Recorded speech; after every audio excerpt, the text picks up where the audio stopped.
Hello viewers, welcome to my channel. আবার আপনাদের মাঝে হাজির হলাম আজকে নতুন একটা টিউটোরিয়াল নিয়ে। বন্ধুরা, আজকে আপনাদেরকে এক্সেলের 10টি ফর্মুলা শেখাবো। তো বন্ধুরা, দেখছেন আমার একটা ডেমো করা আছে, আমি আবার আপনাদের কাছে প্রথমে শেখাবো। তো প্রথমত রাউন্ড আপ। আপনি সময় আপনারা কোনো পণ্যের হিসাব করার সময় দেখা গেলো 0.258 আসলো। এখন আপনি রাউন্ড আপ করবেন, অর্থাৎ সমান করবেন, মানে একটা রাউন্ড ফিগার দেবেন। সেটার জন্য আপনার প্রথমে সমানকে কল করি, তারপরে রাউন্ড আপ,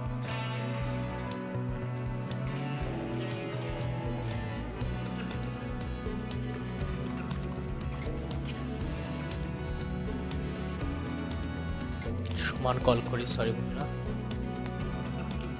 সমান রাউন্ড আপ। প্রথমে না এটাকে সিলেক্ট করি, তারপরে কমা, তারপরে জিরোকে কল করি, তারপরে এন্টার। দেখেন রাউন্ড ফিগার করি। তো এবার রাউন্ড ডাউন আমরা 4.00 এরকম আছে। এবার আপনি এটাকে রাউন্ড ডাউন করতে হচ্ছে, অর্থাৎ নিচ্ছে, আপনি 4 রাখতে চাচ্ছেন। সেজন্য আপনাকে প্রথম সমান কল করতে হবে, রাউন্ড ডাউন, একে কল করি, কমা, 0, এন্টার। 4 হয়ে গেছে। রাউন্ড ডাউন মানে সহজ বাংলা যেটা বলে, 4 টাকার উপরে যে কিলো পয়সা আসে, আমি না সে পয়সাগুলো নেব না, আমি জাস্ট 4 টাকা করেই ধরবো। আর রাউন্ড আপ হচ্ছে 3 টাকা 85 পয়সা বা 25 টাকা 90 পয়সা আছে, ওটা আমি 4 টাকা করে নেব। এটা হলো রাউন্ড আপ। এবার 3 নাম্বার টিক্সে আছে আপনার সাম। সাম হলো কোনো কিছু যোগফল। তো বন্ধুরা, আপনারা যদি আমার চ্যানেলে নতুন হয়ে থাকেন তাহলে চ্যানেলটিকে সাবস্ক্রাইব করবেন, পাশে থাকা বেল আইকন চাপ দিয়ে রাখবেন, এরকম নতুন নোটিফিকেশন আপনাদের কাছে যায়, যাতে আপনারা ভিডিও দেখতে পারেন। আর যারা সাবস্ক্রাইব করেছেন তাদেরকে ধন্যবাদ। তো বন্ধুরা, কথা না বাড়িয়ে চলে যাই সাম। প্রথমে সমান কল করি, সাম। আমি কি গণনা যোগফল করতে, সাম মানে যোগ করতে যাচ্ছি। কোনগুলো? এই টাকাগুলো। জাস্ট এন্টার, শেষ। 400, 1405 টাকা। এবার 4 নম্বরে আছে সাম ইফ। প্রথম সমান কল করি, সাম ইফ মানে গণনা করতে চাচ্ছি নির্দিষ্ট যে কোনো একজনের।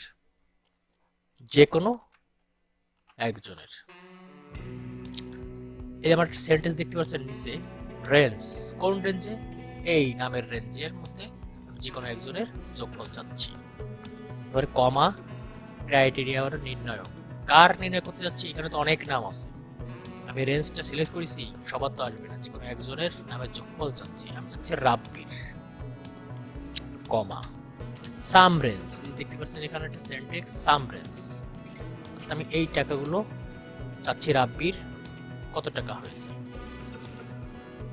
ব্র্যাকেট ক্লোজ, 900 টাকা। অর্থাৎ রাব্বির 900 টাকা হয়েছে। কিভাবে বুঝলাম? এই যে রাব্বি যশোর 500, রাব্বি যশোর 400, 4 আর 500 কত? 900। তোমাদের আবার 5 নাম্বার একটি হলো কাউন্ট। কাউন্ট আর কাউন্টে ফর্মুলার মধ্যে একটু পার্থক্য আছে। কাউন্ট ফর্মুলা আসলে আপনার খালি মাত্র নিউমেরিক ভ্যালু গণনা করবে, নিউমেরিক অর্থাৎ 1 2 3 1 2 এগুলো গণনা করবে। তো দেখি কি করে কাউন্ট। আমি যদি এখানে নিই যে রাব্বি যশোর 500, এখানে দেখেন আমি এটা সিলেক্ট করে জিনটা চাপ দিই, এক আসছে। কেন 1 আসছে? কারণ এখানে নিউমেরিক ভ্যালু অর্থাৎ সংখ্যাগুলো কাউন্ট করেছে। এখানে সংখ্যা আছে একমাত্র 500, আর যশোর রাবে এগুলো হচ্ছে হলো আপনার আলফাবেট ভ্যালু, এগুলো গণনা করবে না। অর্থাৎ কাউন্ট ফর্মুলা শুধু ভ্যালু গণনা করবে, কিন্তু নিউমেরিক ভ্যালু আলফাবেট গণনা করবে না। তো এবার 6 নম্বর ট্রিক্স, COUNT, কাউন্ট এ। কাউন্ট এ ফর্মুলা শুধু আপনার ভ্যালু কাউন্ট করবে।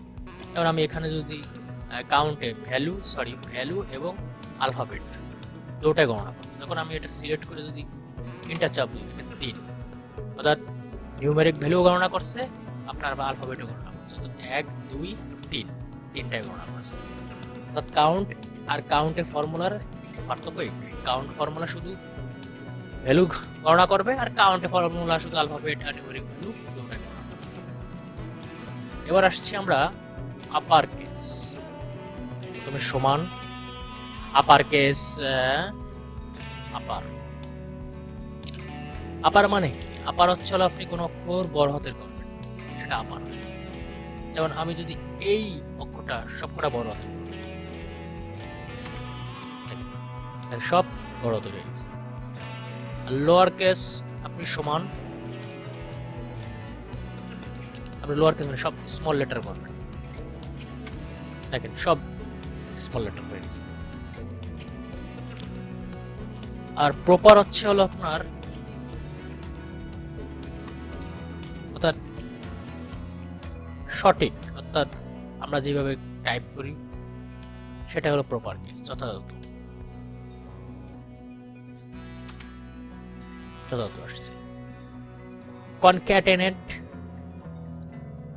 এই কনক্যাটেনেট এটা হচ্ছে হলো আপনার দুটি নাম এক সেলে যদি আনতে চান, একই সেলে আনতে চাইলে এই কনক্যাটেনেট রুলসটা ব্যবহার করবেন। কনক্যাটেনেট